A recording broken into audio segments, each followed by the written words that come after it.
আলু আর ডিম দিয়ে সকাল কিংবা বিকালে ঝটপট তৈরি করে নেওয়া যাবে এমন একটি টিফিন বা নাস্তা রেসিপি আজ আমি আপনাদের সাথে শেয়ার করব।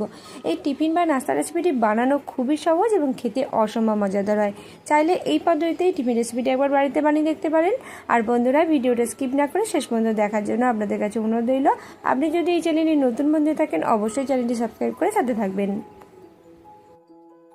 আলু দিয়ে এই টিফিন রেসিপিটি বানিয়ে নেব। তার জন্য এখানে দুটো মিডিয়াম সাইজের আলু সেদ্ধ করে খোসাটা ছাড়িয়ে নিয়েছি। এবার একটা কাঁটা চামচ দিয়ে এই সেদ্ধ করা আলুটা খুব ভালোভাবে থেঁতো করে নিচ্ছি বা ম্যাশ করে নিচ্ছি। আমি এখানে একটা কাঁটা চামচ দিয়ে এই সেদ্ধ করা আলুটা খুব ভালোভাবে মেখে নিচ্ছি বা থেঁতো করে নিচ্ছি।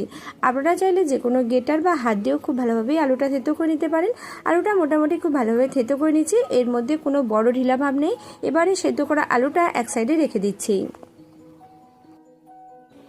এবার এখানে নিয়ে নিয়েছি 250 গ্রাম মতো ময়দা। এই ময়দাটা একটা পাত্রের মধ্যে ঢেলে নিলাম।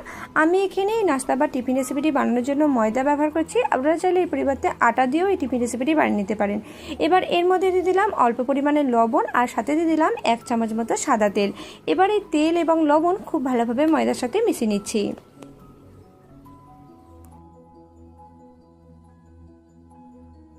তেল ও লবণ ময়দার মধ্যে খুব ভালোভাবে মিশিয়ে নিলাম। আর আমি এখানে ময়ানের জন্য শুধুমাত্র 1 চামচ মতো তেল ব্যবহার করছি।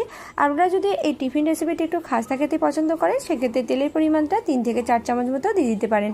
এবার এর মধ্যে অল্প অল্প করে জল দিয়ে খুব ভালোভাবে ময়দাটা মেখে নেব।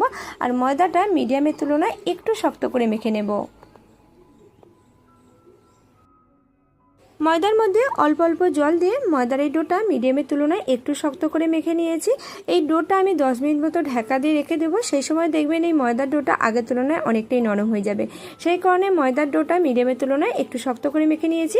এবার এর মধ্যে অল্প পরিমাণে তেল দিয়ে দিলাম। তেলটা ময়দার ডোয়ের মধ্যে খুব ভালোভাবে লাগিয়ে নিলাম।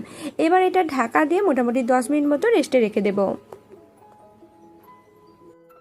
এবার কড়াই দিয়ে দিচ্ছি 1 চামচ মতো সয়াবিন তেল।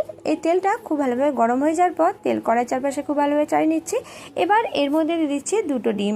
আর ডিম দুটো আমি আগে থেকেই ফাটিয়ে নিয়েছি। এবার গরম তেলের মধ্যে ছেড়ে দিলাম। এবার এই ডিমটা অনবরত নাড়াচাড়া করে ভেজে নিচ্ছি। আর এটা একদম ছোট ছোট করে ডিম ভুনা তৈরি করে নিচ্ছি।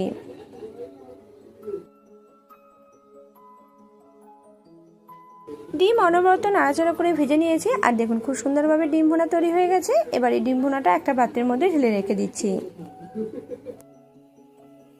এবার কড়াইয়ে আরও 1 চামচ মতো সয়াবিন তেল দিয়ে দিয়েছি। আর তেলটা গরম হয়ে যাওয়ার পর এর মধ্যে দিয়ে দিলাম 1/2 চামচ মতো আদা কুচিটা হালকা করে ভেজে নিচ্ছি।